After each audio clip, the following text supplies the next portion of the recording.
नमस्कार मित्रों, जय श्री राम। कैसे हैं आप लोग? आशा करता हूं कि आप लोग बहुत अच्छे होंगे और आपकी ट्रेडिंग काफ़ी अच्छी चल रही होगी। स्विंग ट्रेड विद अभय की एक नई एजुकेशन वीडियो में आपका एक बार फिर से मैं हार्दिक स्वागत और अभिनंदन करता हूं।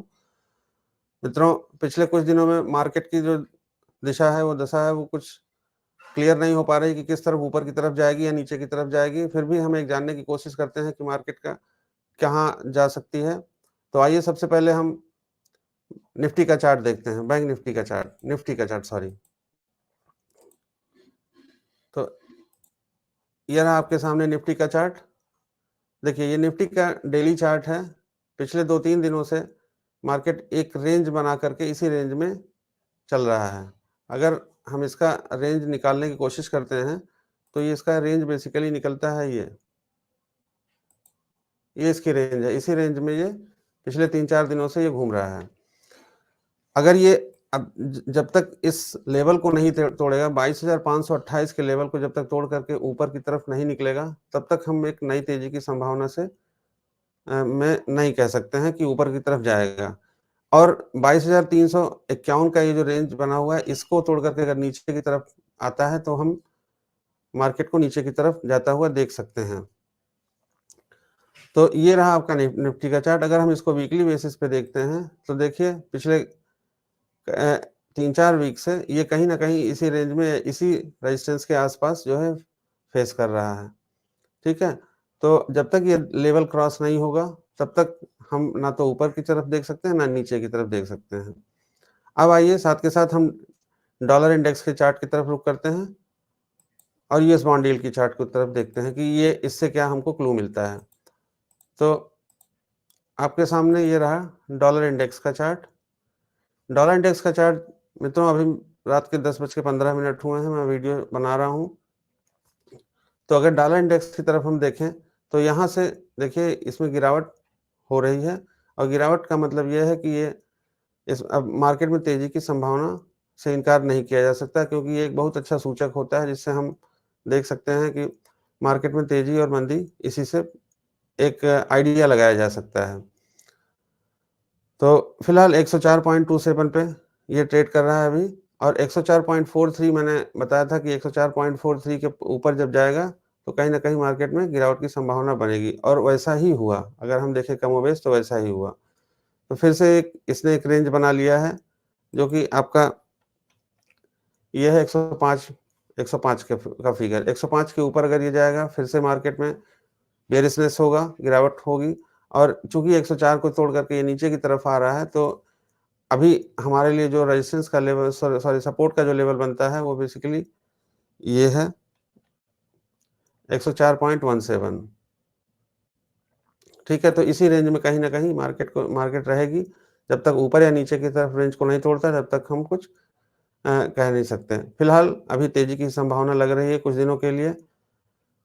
और अब आइए साथ के साथ हम देखते हैं यूएस बॉन्ड डील की चार्ट। यूएस बॉन्ड डील की चार्ट भी मैंने आपको बताया था कि अगर 4 पॉइंट, ये जो रेजिस्टेंस का लेवल मैंने ड्रॉ किया है, इस रेजिस्टेंस के लेवल 4.35 है। अगर 4.35 के लेवल के ऊपर जाकर के ये कहीं क्लोज करता है तो भी मार्केट में गिरावट की संभावना बनेगी।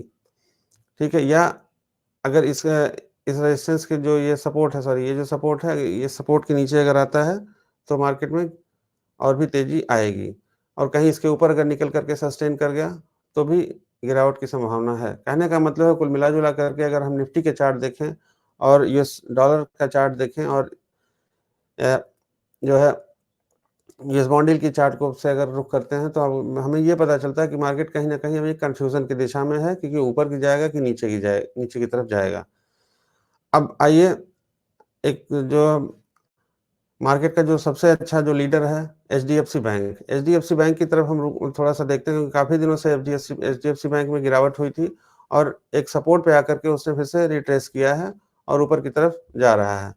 तो अब आइए, एचडीएफसी बैंक को देखने से पहले हम सबसे पहले उसका फंडामेंटल एक बार चेक कर लेते हैं कि फंडामेंटली किस तरीके से, करंट पोजीशन कैसी है उसकी।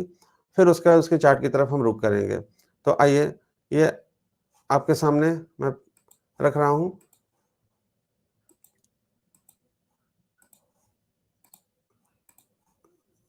देखिए, जहाँ तक आप लोगों को भी जानकारी है कि एचडीएफसी बैंक जो है इंडिया का सबसे लार्जेस्ट प्राइवेट बैंक में माना जाता है, जो कि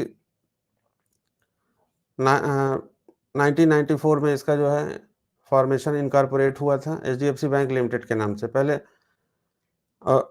इसका जो रजिस्टर्ड ऑफिस है वो मुंबई में है, और ये बैंकिंग और फाइनेंशियल सर्विसेज को और रिटेल बैंकिंग में, होलसेल बैंकिंग में, ट्रेजरी ऑपरेशंस में इनका एक बहुत अच्छा स्थान है, जो कि 19.32% स्टेक होल्डर है इनका, जो 30 सितंबर 2020 का डेटा है ये। ठीक है, हम मोटा मोटी कह सकते हैं कि लार्जेस्ट बैंक है प्राइवेट सेक्टर का इंडिया में, जिसकी मार्केट कैपिटल 11,26,242 करोड़ का अभी करंट में है। ठीक है, तो और बुक वैल्यू इसकी 519 रुपए की है। स्टॉक पी 16.6 का है। आरओसी 6.24 का है। आरओई जो रिटर्न ऑन इक्विटी है, इक्विटी है, वो 17.1 का है। प्राइस टू बुक वैल्यू काफी सस्ता है। डेब्ट टू इक्विटी रेशियो, चूंकि इसमें डेब्ट जो बैंक्स होते हैं इसमें डेब्ट थोड़े ज्यादा होते हैं। एफआईआई की जो होल्डिंग है वो बहुत ज्यादा है, 52.3% की एफआईआई की होल्डिंग है, जो कि एक बहुत अच्छा सूचक है। और प्रमोटर्स की होल्डिंग इसमें 0% की है। ठीक है, एफआईआई में जो चेंजेस हुआ है लास्ट क्वार्टर में 0.18% का हुआ है। तो इस तरीके से हम इसका अगर ओवरव्यू देखें तो ये बहुत अच्छा लग रहा है। अब आइए इसकी चार्ट की तरफ हम रुक करते हैं। अच्छा, जो डिलीवरेबल क्वांटिटी 3 अप्रैल के लिए है वो 60% के पास है। ठीक है ना, तो मिला जुला करके ये बहुत अच्छा बैंक है। और इसमें हम अब चार्ट की तरफ रुक करते हैं कि चार्ट हमारा क्या कहता है। तो